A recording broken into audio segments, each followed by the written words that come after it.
भूटान के प्रधानमंत्री, मेरे छोटे भाई,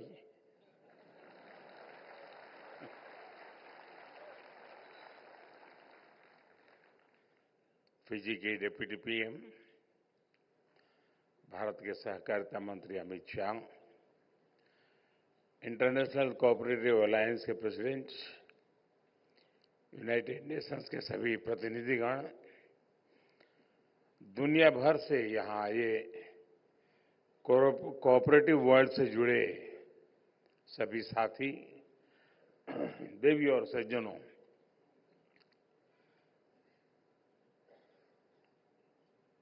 आज आप सबका जब मैं स्वागत कर रहा हूं तो ये स्वागत मैं अकेला नहीं करता और न ही मैं अकेला कर सकता हूं।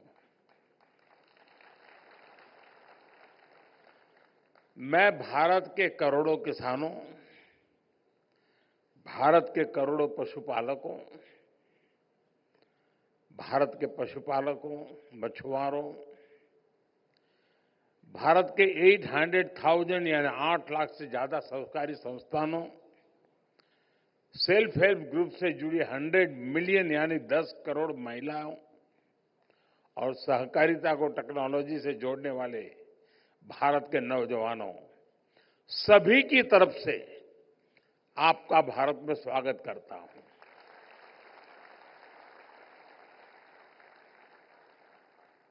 Global conference of the international cooperative alliance का आयोजन भारत में पहली बार हो रहा है। भारत में इस समय हम कोऑपरेटिव मूवमेंट का नया विस्तार दे रहे हैं। मुझे पूरा विश्वास है कि इस कॉन्फ्रेंस के माध्यम से भारत की फ्यूचर कोऑपरेटिव जर्नी के लिए जरूरी इंसाइट मिलेगी और साथ ही भारत के अनुभवों से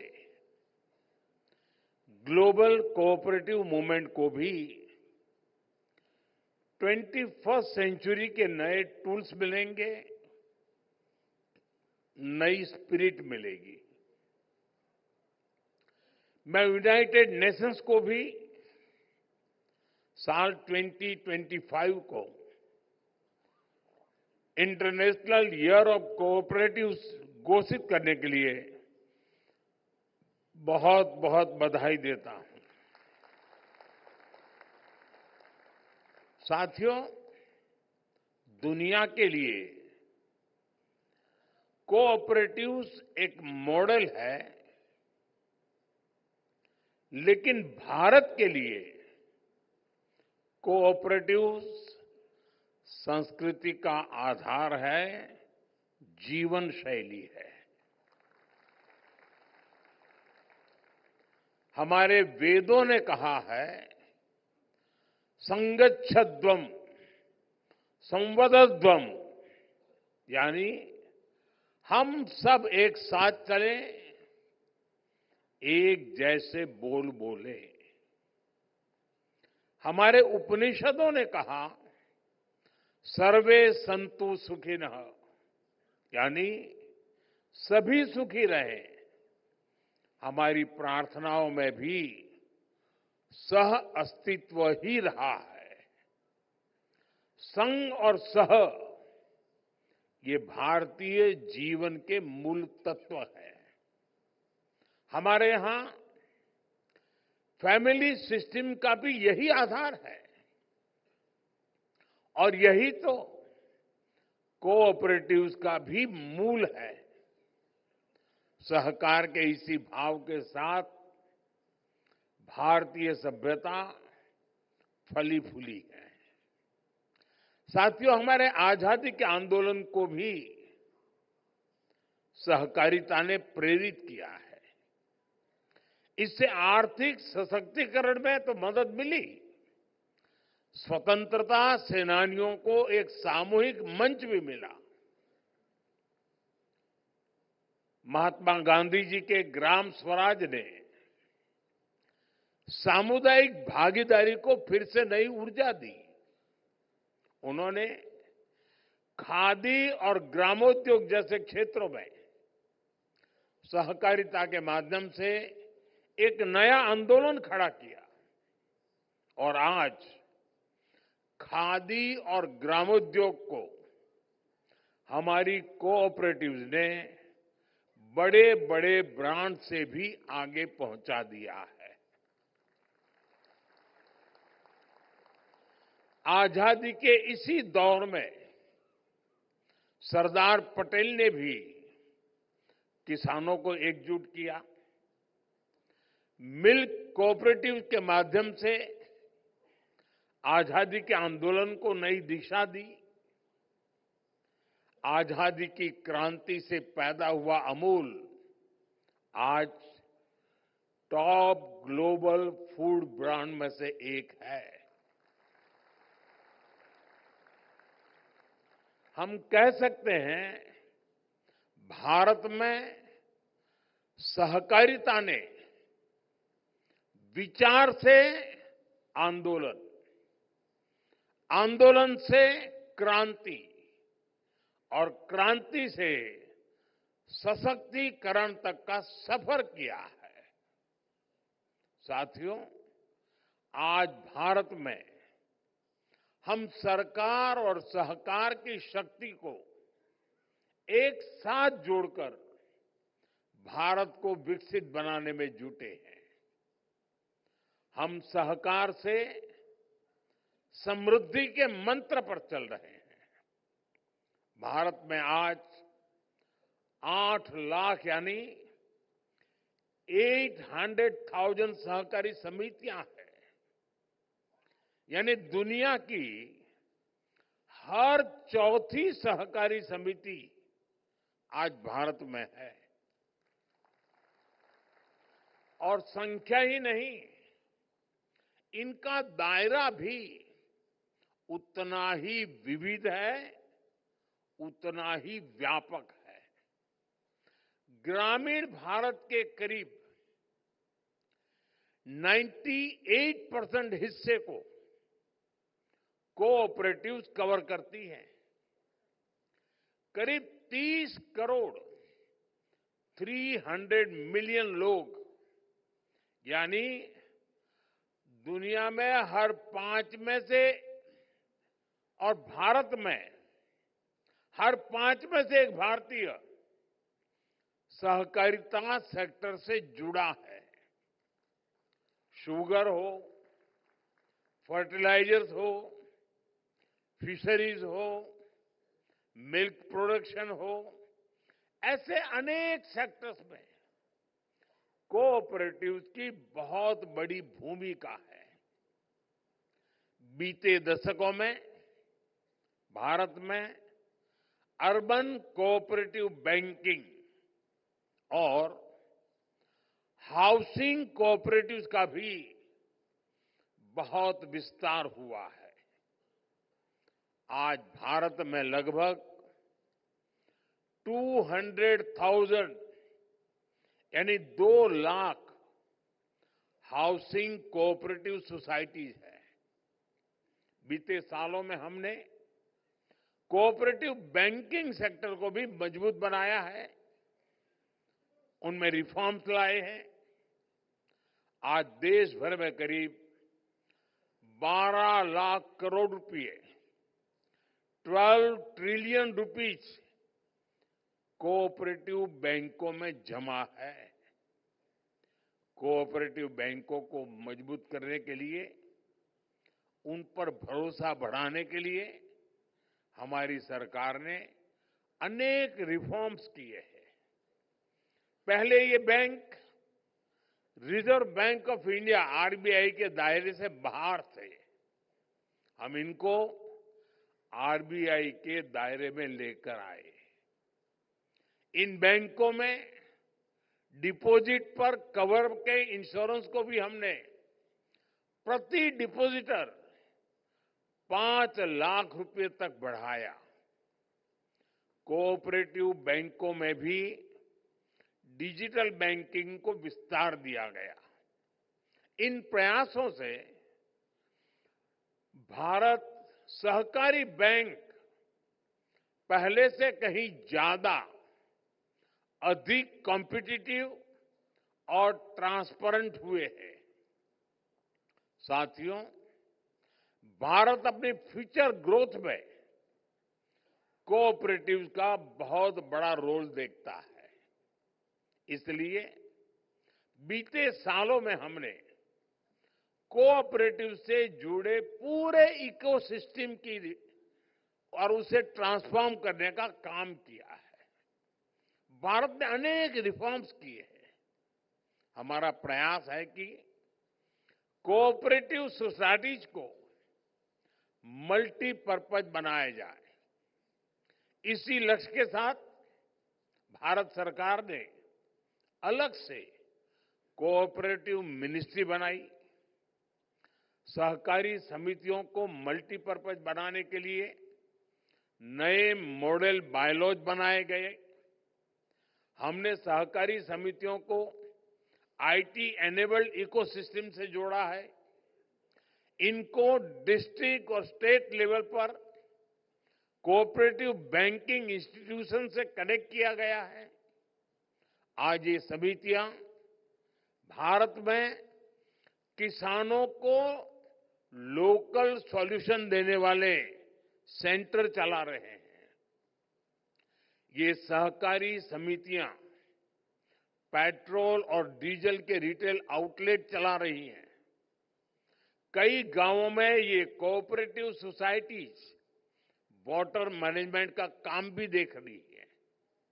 कई गांवों में कोऑपरेटिव सोसाइटीज सोलर पैनल लगाने का काम कर रही है। वेस्ट टू एनर्जी के मंत्र के साथ आज कोऑपरेटिव सोसाइटीज गोबर धन स्कीम में भी मदद कर रही है। इतना ही नहीं, सहकारी समितियां अब कॉमन सर्विस सेंटर के तौर पर गांवों में डिजिटल सर्विसेज भी दे रही है। हमारी कोशिश यही है कि कोऑपरेटिव सोसाइटीज ज्यादा से ज्यादा मजबूत बने, इनके मेंबर्स की आय भी बढ़े। साथियों, अब हम 2 लाख ऐसे गांवों में मल्टीपर्पज सहकारी समितियों का गठन कर रहे हैं जहां अभी कोई समिति नहीं है। हम मैन्युफैक्चरिंग से लेकर सर्विस सेक्टर में कोऑपरेटिव का विस्तार कर रहे हैं। भारत आज कोऑपरेटिव सेक्टर में दुनिया की सबसे बड़ी ग्रेन स्टोरेज स्कीम पर काम कर रहा है। इस स्कीम को भी हमारे कोऑपरेटिव ही एग्जीक्यूट कर रहे हैं। इसके तहत पूरे भारत में ऐसे वेयरहाउस बनाए जा रहे हैं जिसमें किसान अपनी फसल रख सकेंगे। इसका फायदा भी सबसे ज्यादा छोटे किसानों को होगा।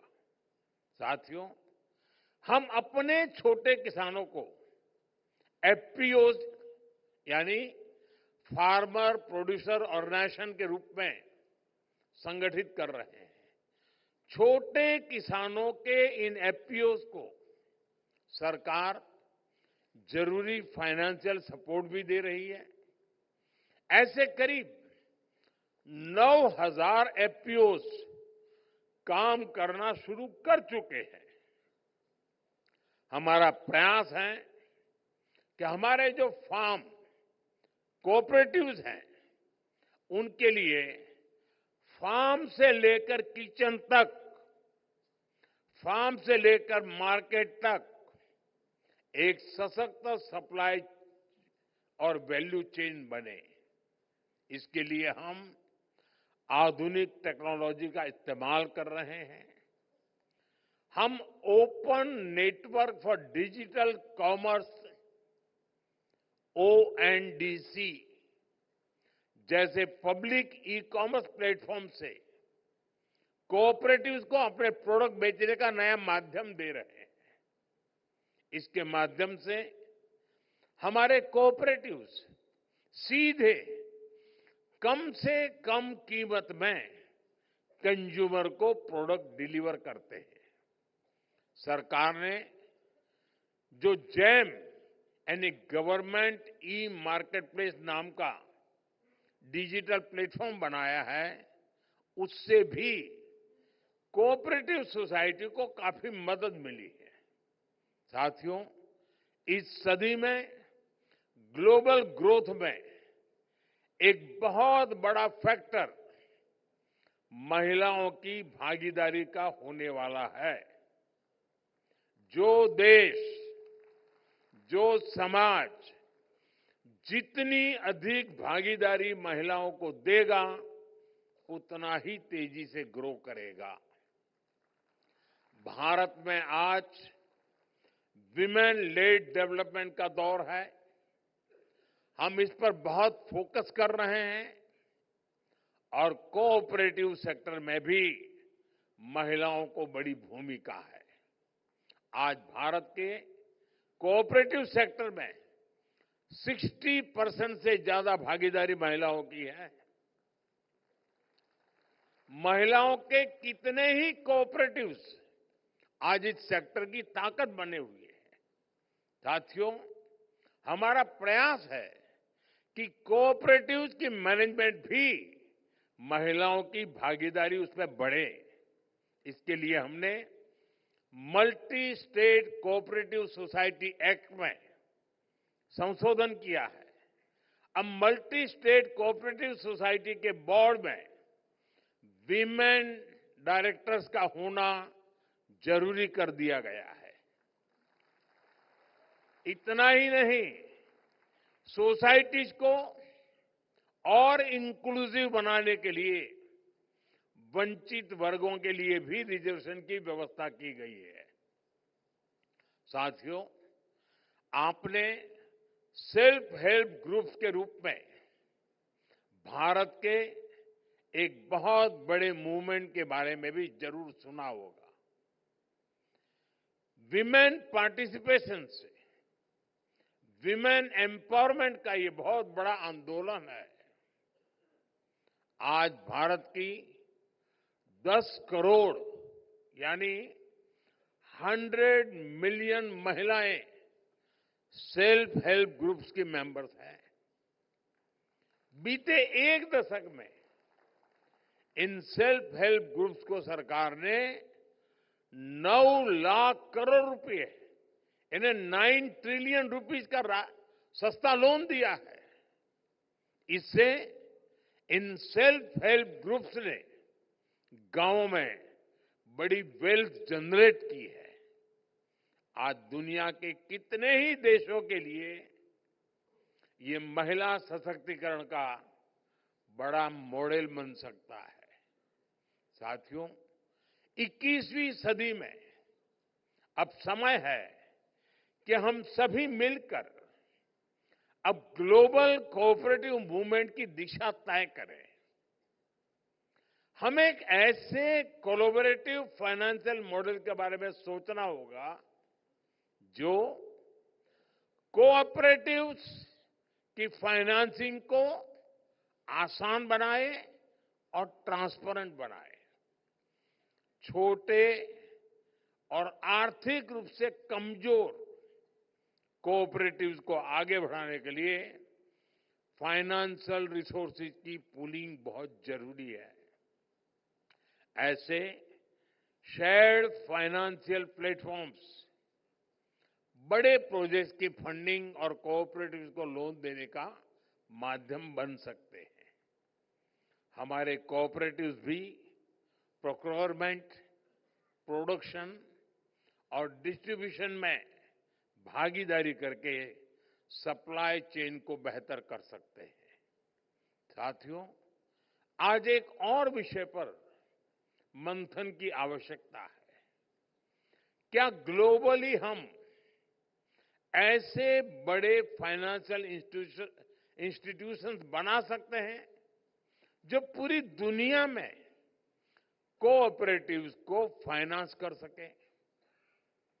आईसीए अपनी जगह पर अपना रोल बखूबी निभा रहा है, लेकिन भविष्य में इससे भी आगे बढ़ना जरूरी है। दुनिया में इस वक्त के हालात कोऑपरेटिव मूवमेंट के लिए एक बड़ा अवसर हो सकते हैं।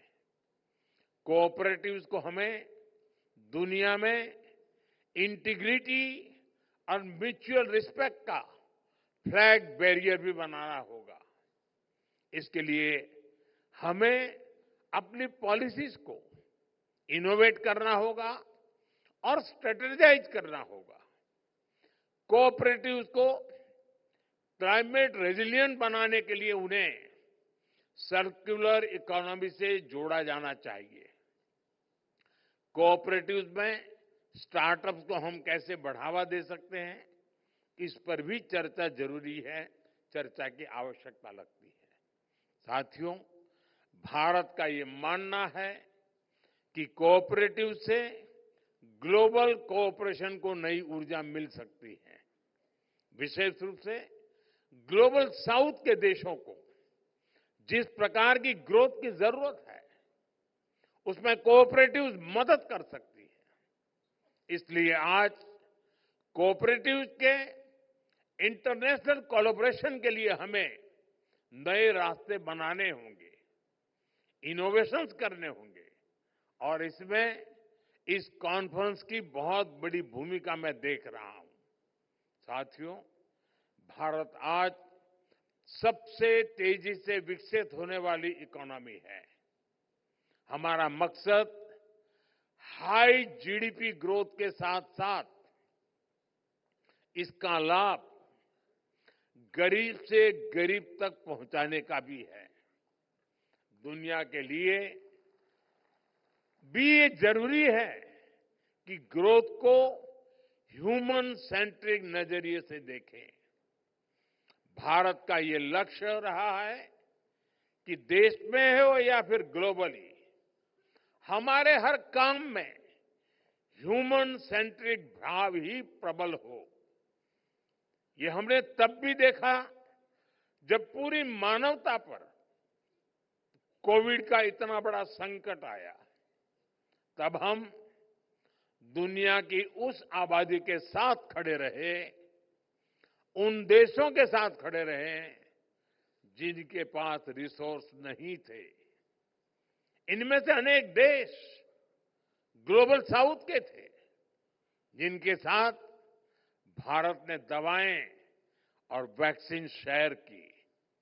तब इकोनॉमिक साइंस कहती थी कि उस स्थिति का फायदा उठाया जाए, लेकिन मानवता का भाव कहता था, जी नहीं, वो रास्ता सही नहीं है, सेवा का ही मार्ग होना चाहिए।